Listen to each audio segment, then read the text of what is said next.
Hey guys, I'm Fancy, and this is Murder by Design.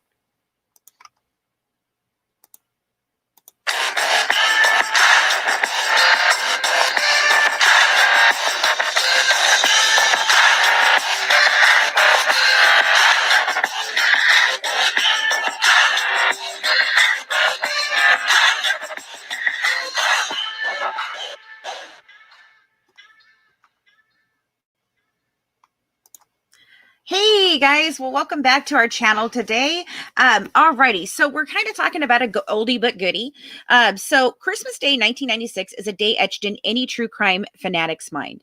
It's not because of the presents we received or the family gathering or even the food we ate. This day is solidified in our minds because it is the date of one of the biggest modern murder mysteries.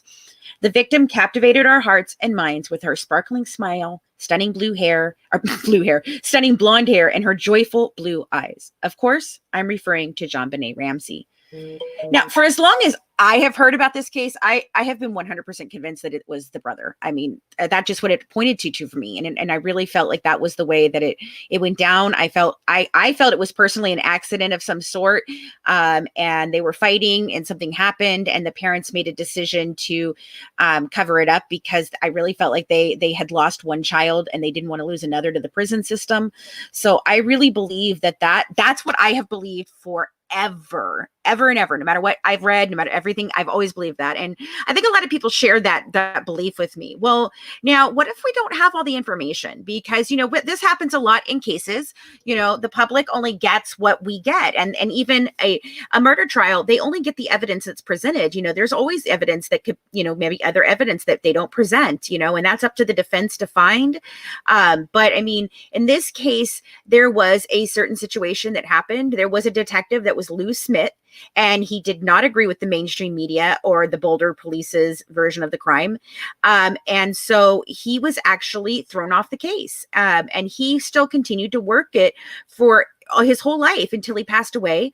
The cold case from 1996, it's heating up again. John Ramsay did a special, and this week several new documentaries have dropped. And these new documentaries are following Lou's theories. So his granddaughters have taken up his cause. And basically, they started a podcast called The Victim Shoes that goes into great detail of their grandfather's work. I mean, he did an entire, I think it was a 7-hour video of information retaining, pointing to it not being anything to do with the Ramsays in 1998. And so Lou had an actual 90% close rate. So then why would they throw him off this case? What is the reasoning? I have always thought that there was more to this case than meets the eye. Why were the Ramsays, the Ramsays said that they were their life was destroyed, but I feel that they were treated almost with kid gloves. So why were they treated with kid gloves? Why was their crime scene? Why were they allowed to have all the people walking around? Why was it not secured? And what is going on? And now we hear that this guy, this investigator who is an excellent investigator, is being thrown off the case. So, and he said that anyone who disagreed with the thought process of that it was anyone other than the Ramsays were thrown off this case. And some of the questions that I've had, I've always long questioned the ransom note. That has been one part of, contention for me, that I have always questioned that, because I just can't see how a person would stand in their home and write a confession letter or a ransom note like that, as long and as detailed as that was, and not have aroused them in the house. Like, it just seems odd to me. But here's a theory that has been floating around, is that possibly the Ramsays were out that night. It was Christmas, and they were out. And so they had been at a friend's house and they were actually leaving the next day for the cabin. Now, Shella, I hear you. I absolutely, that's what I think. I agree. But here's this theory. Let me say the theory, guys. I know. I agree with you. I still agree with you. I'm just telling you, I'm playing devil's advocate here. But here's the thing. They're stating that perhaps, since the Ramsays were out that evening, that the killer was laying in wait. And while they were laying in wait, they wrote this letter. Now, I mean, that is actually a very plausible idea, guys, that I never considered something like that before, because I always thought about, well, they came and they got her and then they wrote the note and then they killed her. that's why it didn't make any sense to me. But I mean, this is an alternate theory that, I mean, at least is worthy of some idea of looking at. But personally, I mean, my opinion is not being changed. I still feel that the Ramsays, if they didn't commit the murder, or if it wasn't Burke, they were highly involved in this in some way, whether it be that, you know, it was an enemy, something like that. But my money's still on the brother. That's just where I've always put my money. But on Friday, I'm going to be joined by Dr. Laura Petler to discuss this case in bigger detail. She'll be talking with us about her thoughts on the staged crime scene, and Brandy and I will cover some of the newest discoveries people are alleging. So you guys have got to listen. You can't just berate me and tell me that I'm wrong, because I'm just presenting what the discoveries are that people are alleging to. And we've got a special contest for you guys. So right now, a bit of trivia. What food was found in JonBenet's digestive tract during her autopsy? Drop your answer in the comment section below, and we will use a random draw to give one of you a $5 gift card to Starbucks or Dunkin' Donuts, you choose. So guys, you know, I really do think that there is a lot to discuss on this case. I've kind of shied away from discussing it on the show, just because I have such strong feelings, and I do have a hard time listening to any other alternate theories. But I watched the 2020 special last night. I'm listening to the granddaughters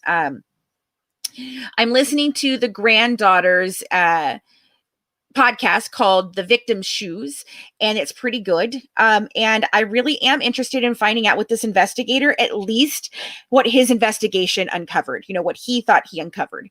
So there's another documentary out on Discovery Plus. I'm sorry, I have the hiccups.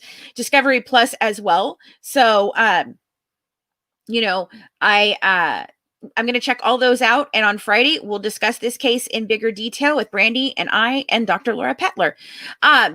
You know, Stella, I agree with you. It was a very long note. A regular killer wouldn't have written written a long, in-depth letter. I don't know if it was like it just, you know, there's a lot of theories that throw it around a disgruntled employee, or somebody that he'd done business with that was angry. There's also been some of the ideas of some of these elitist sex rings kind of things, you know. So I've even heard Jeffrey Epstein and Ghislaine Maxwell's name thrown around in relation to this case lately. So if it was that type of thing, I think we could have gotten like a small kind of manifesto, you know, or it might have been a more in detail letter like that. I also think that if we're gonna look at this, we have to think about the realm of possibility that it was somebody that they knew. So what if somebody that they knew took those note pages from her thing, took them home, wrote them, and brought them back with them? Because I mean, people were in and out of their house all the time because they were always entertaining. So I mean, there is some things that do give me pause in this case about it. Let us know your thoughts and theories below, and let me know what you guys what questions do you have concerning this case? Maybe it's some things that we can look into and answer for you. If you have questions for Dr. Laura Petler about the staging of the crime scene, let us know, and we will try and feature some of those questions on our Friday Night Live at 8 p.m. Eastern. Bye, guys. Have a great rest of your day. Bye.